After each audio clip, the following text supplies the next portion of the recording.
Guys, I think I've got it. I think I finally have the answer. What is the biggest problem that faces our modern society? War? Famine? No, you dumbo.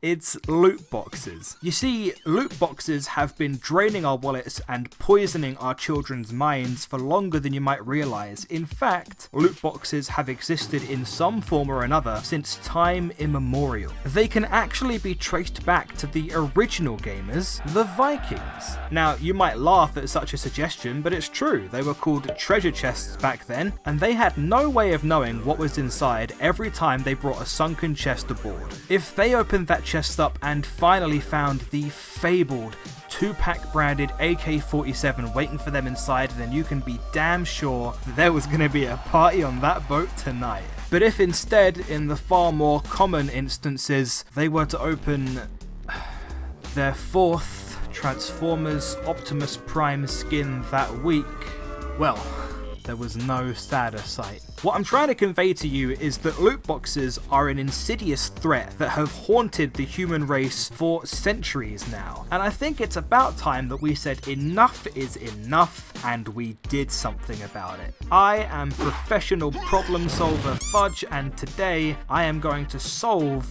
the loot box problem. So for my first suggestion, I want to start small. What we really need to do above all else right now is get to the loot of the problem.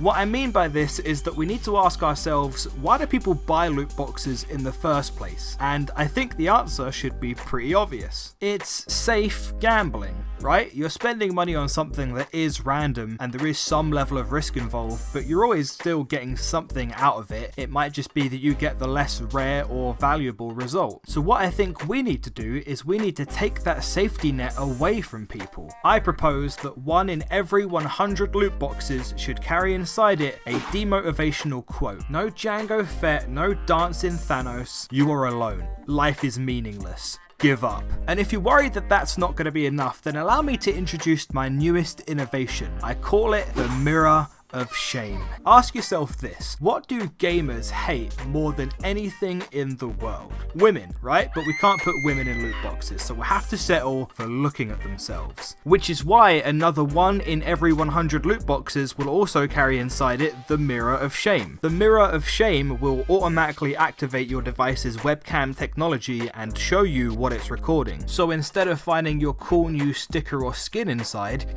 you'll find yourself staring back at you, cold and empty. Are you proud of the purchase you've made? Look into your own eyes and tell yourself that you are. Your own cold, dead, expressionless eyes. But okay, you're right. Gamers have no shame, and this is definitely not going to be enough to stop them. We have to go deeper. After a bit of deliberation, I've come to the conclusion that money might actually be part of the issue here. Think about it this way: if people didn't have money, they wouldn't be able to buy loot boxes. And actually, the more I think about it, and I really hope this doesn't sound completely insane to you, but I'm actually starting to think that money might be the cause of quite a few issues, like in the world. So with that in mind, here's my elegant solution. Let's get rid of it. I see no issue with a system of social organization in which all property is owned by the community and each person contributes and receives according to their abilities and needs. But hey, I'm not done yet, because this is a two-pronged issue. See, based on my intense studies, I would also theorize that people are a part of the loot box problem. If people didn't exist, there wouldn't be any people to buy loot boxes.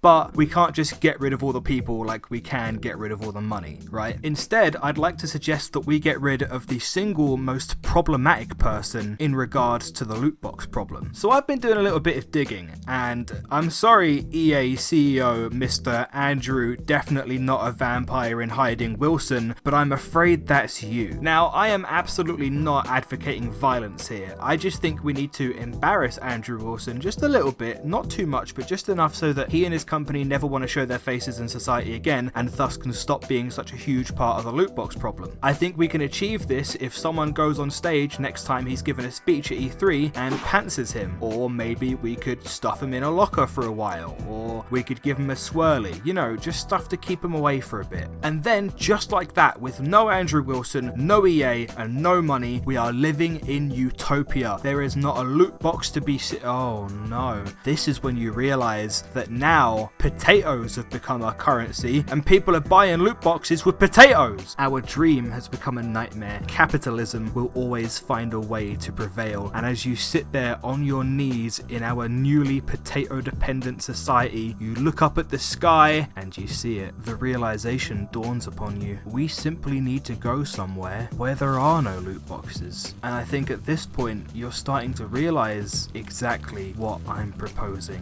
Yes, there are some issues with this plan. It's a bit hot. It's quite far away. But I have a friend who got an A in science and he thinks we can do it. The best way would be to keep doing everything we can to bring the sun closer to us. Keep using fossil fuels. Keep emitting greenhouse gases. Litter everywhere you can. And before you know it, we will be living our loot boxless lives, free of worry, free of care, on the sun. I've got some bins to empty, so I'm going to get started right now. And hey, maybe I'll see you there soon.